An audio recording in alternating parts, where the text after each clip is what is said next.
What the German physicist Werner Schebeler said about life after death shocked many who heard his words. Some even perceived it as sacrilege, as his statements touched the deepest feelings and beliefs of every person. There were also those who refused to believe him because it questioned their accustomed views, behind which they hid from the true reality. However, those who had a finer sense of the metaphysical side of life unanimously confirmed that the great scientist was right. He lifted the veil of the mystery of life after death and explained what the true nature of the spiritual connection between the living and the dead looks like, as well as provided recommendations on how to behave when someone has passed away. Werner Schebeler wrote, "People who have no knowledge of what happens after death experience deep emotional suffering when they lose loved ones.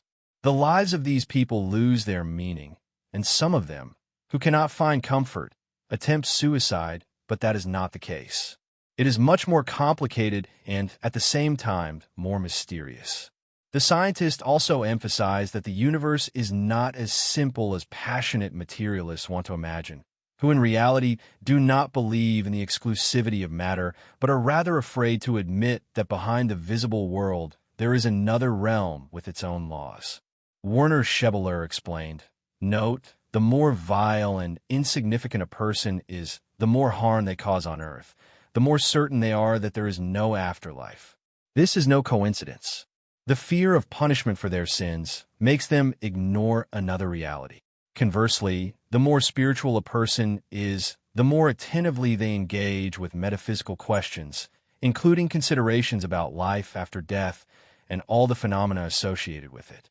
According to Werner Schebeler, grief, like any other emotion, generates specific thoughts in a person that not only affect themselves, but also the already deceased, much more strongly than it may seem at first glance.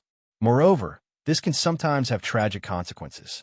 He came to this conclusion after many years of collecting and analyzing cases where the grief and suffering of the living directly influence the deceased.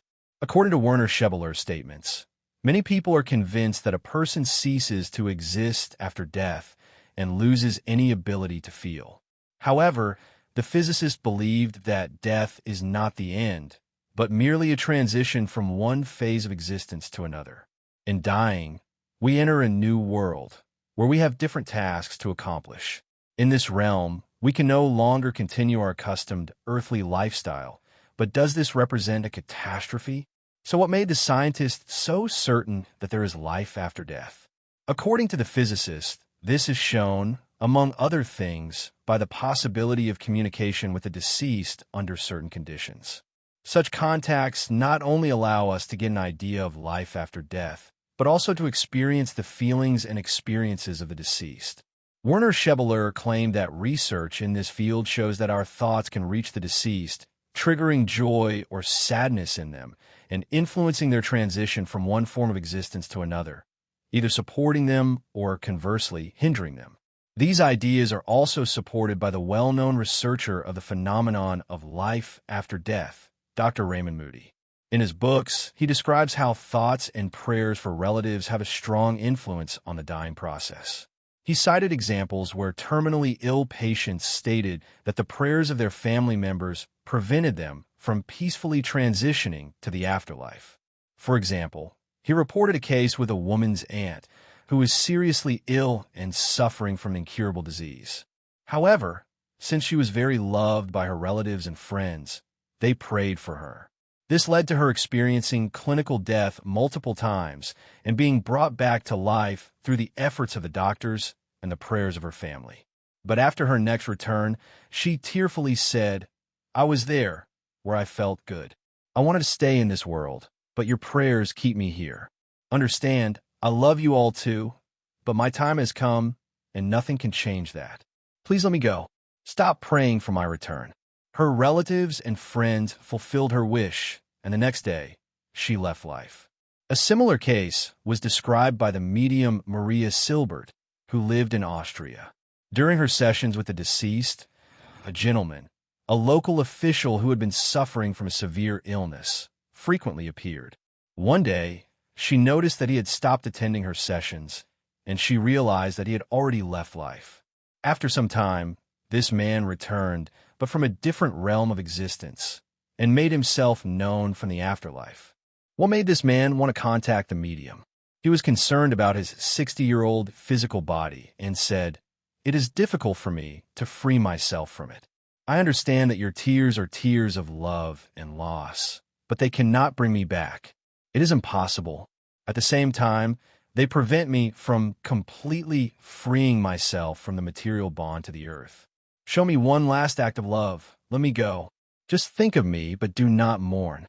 The deceased official also added the following words, "I know how much you suffer from longing for me, but I beg you, do not do what you are planning. I can read the thoughts of those I love, even from the afterlife. I know you plan to end your life. Let go of that idea. Do not do it, because in this way, you will only move further away from me. Your soul will take another path and fall into the dark corners of the afterlife." In his article titled, "Your Grief Touches the Dead," Werner Schebeler claimed that each of our thoughts directed at the deceased acts like a call to them. If these thoughts are filled with grief, they can not only make the soul, which has left the physical body, struggle to transition to the afterlife, but can also significantly complicate their existence after death. After the publication of this article, the scientists began receiving letters from readers who shared similar experiences from their own lives. One of these letters came from a woman named Gertrude Rye, who had buried her husband and was deeply mourning his death because she was completely alone after his passing. She had no relatives, no children, and no one to support her in her grief. Every day, Gertrude Rye went to the cemetery to talk to her husband and returned home crying. A month passed, but her grief did not subside. One day, however, she was awakened by the creaking of a door, and although it was already around 4 o'clock in the morning, she thought it was just a dream, as no one else was in the house. At that moment, she suddenly saw her husband in the room. Despite the dark morning, Gertrude Rye could recognize his face. She reached out her hands toward him, but he moved away and soon disappeared. Gertrude understood that her husband had bid her farewell in this way and asked her not to mourn so much. Werner Schebeler claimed that such cases show that the personality continues to exist after death. In his opinion, death is the beginning of a new stage of development. But that does not mean that the deceased immediately forget their past experiences and feelings. They still feel our thoughts, and if these thoughts are too heavy, they cause pain in their soul, which can draw them back to the earth. In his book, The Influence of Grief on the Deceased, Werner Schebeler wrote, "I do not urge you to forget the deceased. The pain of loss is natural and it must be processed. The pain of loss is one of the heaviest for a human being. If you truly love someone, you will not stop grieving for them after they are gone.